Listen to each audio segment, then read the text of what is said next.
Hi, I'm Nafisa. I'm in Bangladesh. I'm an Occupy London live streamer. The reason I'm sending this message to everyone that knows me through Occupy London and generally just information that we've heard about a blogger. His name was Shuvo, and he was a blogger who was one of the bloggers who initiated the Shahbag movement we're seeing in Bangladesh, where we saw hundreds of thousands of people take to the streets. And recently they occupied Shahbag roundabout. What the protest did was bring the spirit alive. It was about the punishment of the war criminals during the genocide of 1971. During this genocide, the US had funded the Pakistan army to commit genocide of 3 million people in Bangladesh. And this murder of the blogger has reminded me of someone I saw in the Liberation War Museum, Selina Parveen. She was a journalist. She brought out her own magazine and she wrote about politics and democracy. In 1971, she was kidnapped overnight and her dead body was found in the killing fields where these mass killings occurred. We're seeing our freedom of speech being curtailed, but this is actually, it brings, sorry, I'm really upset because there was singing and this amazing air of revolution. People were so happy out in the streets. And for a while, we didn't have those stories, those headlines of murders and killings. People were united and together.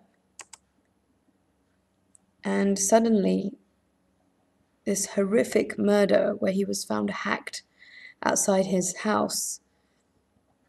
And then looking on YouTube, there's videos where he's speaking, and he was a 26-year-old architect.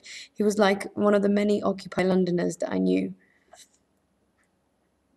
Now it just shows us how serious it is and how we need, this is an information war and we need to share information.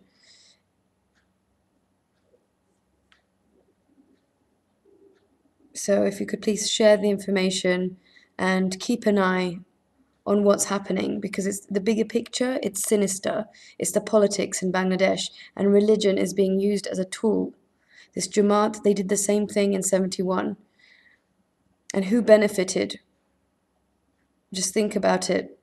The garments industry, one of the labor leaders who was mobilizing 10,000 people, Aminul Islam, he was taken by the RAB and killed.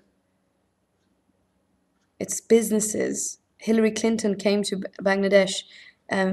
She was meant to be addressing the situation last year, but we found that she was signing contracts, weapons deals to Bangladesh, $180 million worth of weapons and contracts to train the army and the navy, and then a contract for ConocoPhillips to take over in the Bay of Bengal. And then we've seen Ramu in September, end of September, where 250-year-old temples had been burnt down by this so-called Jamaat group. Like 2,000 people turned up to this peaceful Buddhist town, an ancient Buddhist town, and 14 temples were burnt down. These crimes against humanity, you don't see them in the Western world, but out here you can see that this is happening in Bangladesh. You know, when I was living in Dubai and working in Dubai, I saw how we have modern-day slavery.